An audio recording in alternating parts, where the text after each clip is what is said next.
Initial investigation. The analyst commences an initial investigation with an ISR. This ISR authorizes an initial investigation.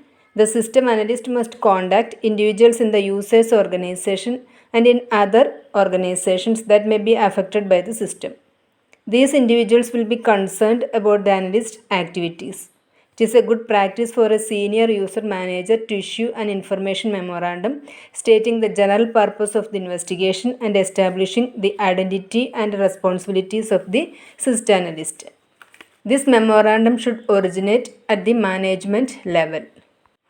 The major activities managed and performed during an initial investigation are background analysis, fact-finding techniques, and fact analysis techniques.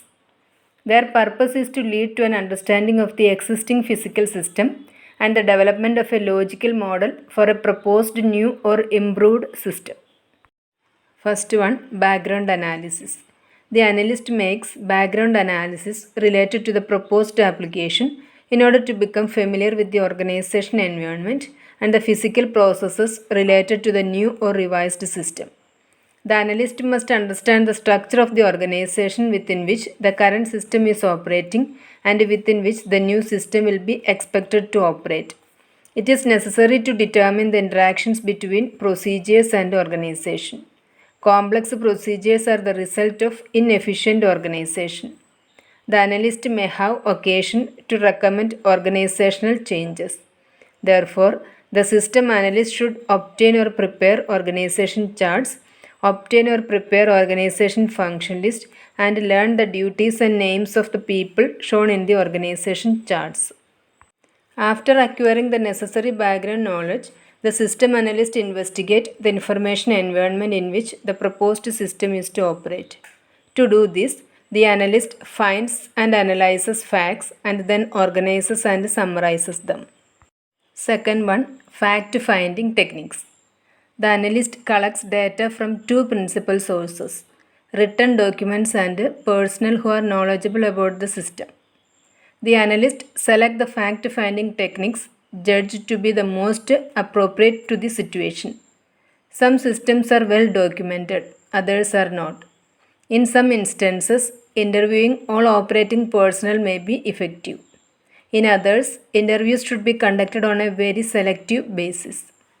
The fact-finding techniques are data collection, correspondence and questionnaires, personal interviews, observation and research. First one, data collection. The analyst gathers and organizes all documentation related to data carriers for the system under investigation. Examples of data carriers are forms, records, reports, manuals, and procedures. Data carriers themselves may not be readable, as in the case of electronic storage media. The analyst must be cautious in relying upon the validity of collected documents. Procedures, for example, may not have been updated to include recent changes to the system. Day-to-day problems may have introduced changes that are not reflected in the system documentation. Of course, some people have a tendency to ignore procedures. Therefore, unless recently familiarized with the system and with its operating personnel, the analyst must have current information. This information can be obtained through correspondence, including questionnaires, through personal interviews, and by direct observation. Second, correspondence and questionnaires.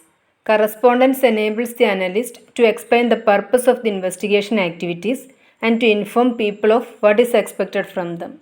It is important that interviews be preceded by correspondence, defining the subject area and the specific topics to be reviewed. The questionnaire is an important and effective type of correspondence. It may be the only efficient method of obtaining responses from a large number of people. Questionnaires should be brief in order to increase the promptness and probability of response. The questionnaire can also be used to solicit responses to specific questions from individuals. Because of the possibility of misinterpretation, questionnaires should be followed up by personal interviews whenever possible. Third one, personal interview. The personal interview is one of the most fruitful methods of obtaining information. An interview is a person to person communication. The analyst is more of the receiver than a sender when conducting an interview. Interviews are critical because people are the most important ingredient of any system. The success or failure of a system often depends upon the acceptance of the analyst by the personnel who are affected by the system. These personnel determine its usability. The following are some interview guidelines. First one, plan the interview just as carefully as you would plan a presentation. Second, do not force the interview to follow a preconceived pattern. Third, be informed but do not attempt to present yourself as an expert. Fourth, arrange for a meeting time and place free from the interruptions. Fifth one, be punctual. Sixth one, know the name and position of the person you are interviewing. 7. Be courteous at all times. 8. Avoid the use of potentially threatening devices such as cameras. Fourth one, observation. In the course of data collection, interviewing, and other fact finding techniques, an experienced analyst observes the operation of the ongoing system and begins to formulate questions and draw conclusions on the basis of what is observed. Observation is a continuous process. It usually is informal. There also are formal observation techniques that an analyst may employ. For example, they may sample operations at predetermined or random times. The final fact-finding technique is research. All the fact-finding methods we have discussed are forms of in-house research. There are many out-of-house sources of information. These include trade and professional publications such as the journals, magazines, etc. Fact analysis techniques. Fact finding and fact analysis are related activities. As they collect information, efficient analysts organize, analyze, and use it to identify additional information needs. There are many useful techniques for the organization and analysis of collected documents.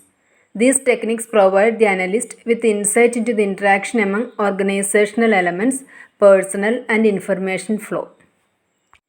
Four general techniques are data element analysis, input-output analysis, recurring data analysis, and report use analysis. First one, data element analysis. By analyzing data elements and data structures, system analysts assure themselves that they understand the meanings of the data names and the codes that appear in the manuals, procedures, charts, and other forms of documentation they have collected. One method of data element analysis has two steps. First one, assign a number to each data element or code that appears upon the data carrier. Second, head a separate piece of paper with the title or other identification of the data carrier and write the meanings of each numbered data element or code.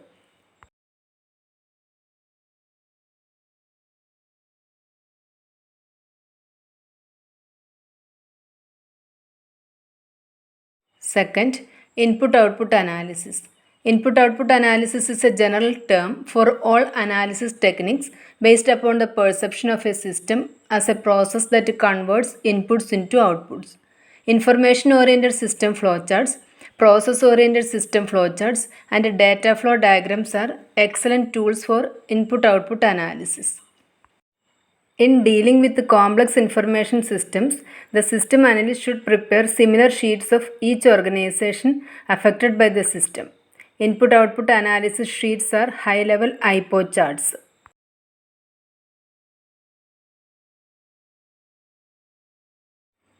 Third one, recurring data analysis.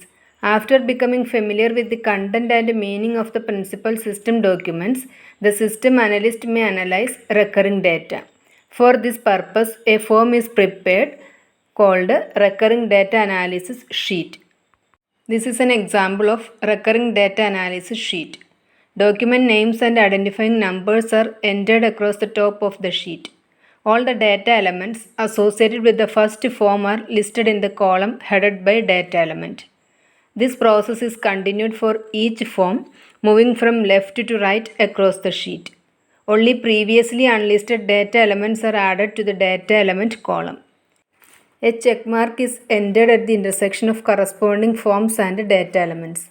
The analyst must be familiar with the forms being analyzed to avoid being deceived by the same name appearing with different meanings. Fourth one, report use analysis. Many individuals are collectors of reports. A useful technique for dealing with reports are a report use analysis. This is an example of a report use analysis sheet. A completed report use analysis sheet can be correlated with the information obtained from other sources such as user interviews. The report use analysis sheet can provide insight into the true information needs of an organization and can help the analyst to develop more meaningful reports for the new or revised system.